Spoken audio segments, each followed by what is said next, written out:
Bonjour à tous, une capsule aujourd'hui sur le paragraphe 4 des applications linéaires, sur le transport de famille. En fait, on va démontrer que si on a une famille libre dans l'espace de départ, l'image de la famille sera encore libre si et seulement si l'application est injective. On va donc faire le sens direct. Supposons que f est injective, montrons que f de 1, f de n est libre, où on a pris E1EN, une famille qui est en fait une base. J'ai pris une base directement, mais en fait c'est le transport de la liberté qui se passe. C'est-à-dire qu'il suffit que E1EN soit libre pour que f de 1 et f de n soit libre lorsque f est injective. Donc je vais montrer que la famille f de 1 et f de n est libre. Comment on monte la liberté d'une famille? Il y a plusieurs méthodes, mais là je suis dans un exercice théorique, j'ai pas accès à des coordonnées, j'ai pas accès à grand chose, donc je vais y aller à la définition. On va donc prendre des constantes, soit alpha 1, alpha n, n scalaire. Alors E et F sont des K espaces vectoriels, d'accord, avec le même corps des scalaires K, donc lambda 1, alpha 1, alpha n sont dans K. Donc on va supposer qu'on a une relation de ce type, alpha 1 f de 1 plus alpha n f de n égale vecteur nul. Alors vecteur nul de quel espace? F de 1, f de n, ce sont des gens de f, c'est des gens à l'arrivée, donc c'est le vecteur nul de f. Ça, rappel du vocabulaire, on dit que c'est une relation de dépendance linéaire entre les vecteurs f de 1, f de 2, f de 3, etc., f de n. Ça s'appelle une relation de dépendance linéaire. Ok? On va essayer de montrer que alpha 1, etc., alpha 2 sont tous nuls, c'est-à-dire qu'il n'y a pas de relation de dépendance linéaire entre les vecteurs autres que 0 f de 1 plus 0 f de 2 plus 0 f de 3, etc., plus 0 f de n égale vecteur nul. C'est le seul lien qu'on arrive à construire, c'est-à-dire un faux lien. Ça s'appelle d'ailleurs la relation de dépendance linéaire triviale, c'est-à-dire c'est pas une vraie relation de dépendance. Donc on va partir de ça, on va partir de cette relation que je vais appeler étoile. D'accord? Mon but, c'est de montrer que les coefs sont nuls. Donc si je prends étoile, et que j'utilise que f est linéaire, je vais obtenir que f de la combinaison linéaire alpha 1 E1 plus alpha 2 2, etc. jusque alpha n En, c'est le vecteur nul. D'accord? Ça veut dire que le vecteur qui est là, au-dessus de mon accolade, il s'envoie sur 0 de f. Par définition du noyau, ça veut dire que ce vecteur-là est dans le noyau.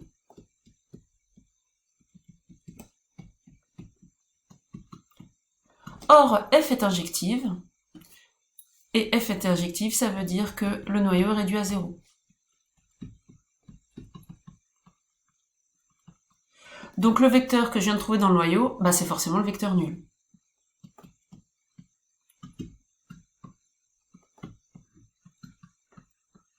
Le vecteur nul de l'ensemble de l'espace de départ. Et maintenant, E1, En au départ, c'était une base, donc en particulier elle est libre. Donc vous voyez que je n'utilise que la liberté de la famille. Or, j'ai trouvé une relation de dépendance linéaire entre les vecteurs E1, En. Ce n'est pas possible, sauf si les coefs sont nuls.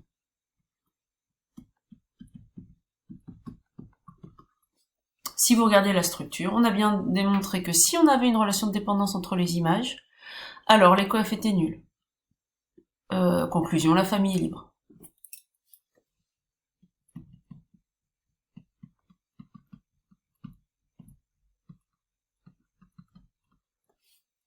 Ok? Ça c'est le sens direct. On va faire le sens rétro. Sens rétro, on va supposer que la famille f de 1, f de n est libre.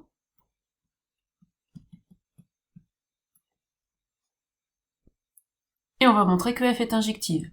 On a deux manières de le faire. Soit on reprend la définition d'injectivité, on prend deux vecteurs qui ont même image u et v, tels que f de u égale f de v, on essaie de montrer que u égale v. Soit on utilise le critère d'injectivité des applications linéaires en montrant qu'elle est injective, en montrant que son noyau est réduit à 0.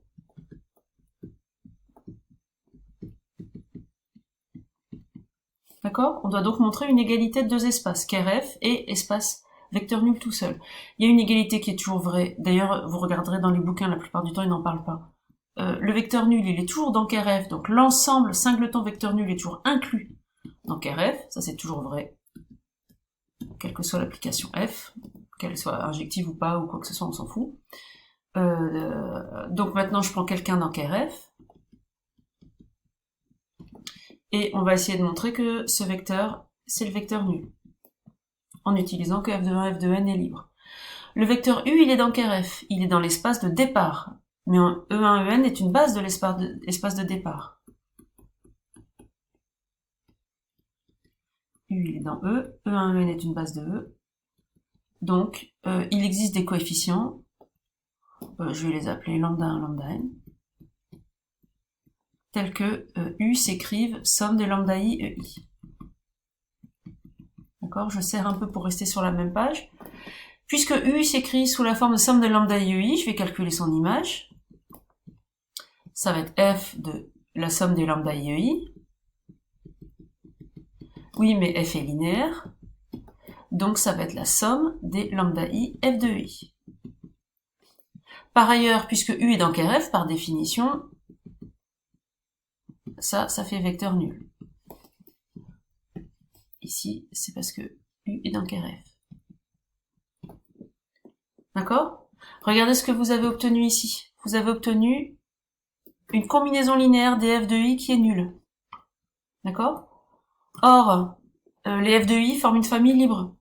Ce n'est pas possible qu'on ait une relation de dépendance linéaire entre les f de i, sauf si c'est la relation de dépendance linéaire triviale, 0, f de 1 plus 0, f de 2, etc. Donc ici, je vais dire or,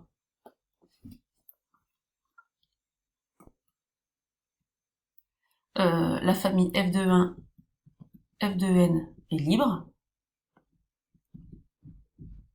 Donc cette relation de dépendance linéaire-là n'est possible que si lambda 1 égale lambda 2. Donc lambda 1, lambda 2, lambda n sont nuls. Oui, mais ça veut dire que du coup, si je reprends U, il s'écrivait somme des lambda et EI, je viens de trouver que les lambda I sont nuls, donc U est nul. Par double inclusion, on a dit que le vecteur nul, il est toujours dans ker f, et maintenant on a pris quelqu'un dans ker f, et on a montré que c'était le vecteur nul, pardon, c'est le vecteur nul de E. Par double inclusion, ker f, c'est bien le vecteur nul, et donc f est injective. On a bien fait donc le sens direct, sens rétro, c'est une équivalence.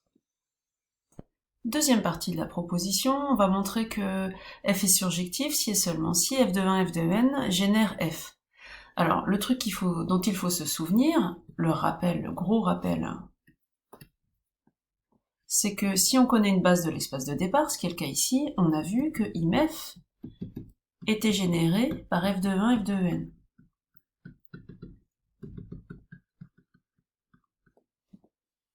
D'accord?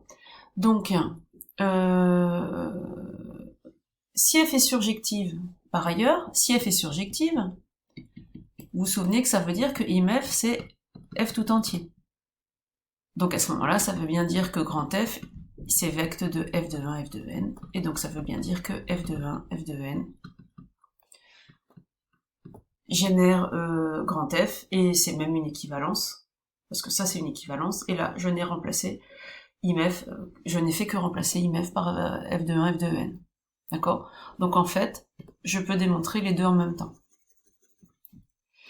Et enfin, donc retenez bien, de toute façon, f de 1, f de n génère toujours IMF, et puis si IMF c'est grand F tout entier, si IMF c'est grand F tout entier, f de 1, f de n génère grand F. D'accord? Donc si elle est surjective, f de 1, f de n génère grand F. Réciproquement, si f de 1, f de n génère grand F, alors que d'habitude elle génère IMF, c'est parce que IMF c'est grand F, et donc c'est qu'elle est surjective. Ok? On combine les deux. Si f est bijective, elle est à la fois injective et surjective. Ça veut dire que f de 1, f de n va être à la fois libre et génératrice de grand F. Ce sera donc une base de grand F. Réciproquement, si f de 1, f de n est une base de grand F, elle est génératrice, donc c'est qu'f est surjective. Elle est libre, elle est génératrice de grand F, donc petit f est surjective. Et c'est une famille libre, donc elle est injective, donc elle est bijective. Donc le grand 3, le III, ne fait que combiner le I et le II. Voilà, fin de la capsule.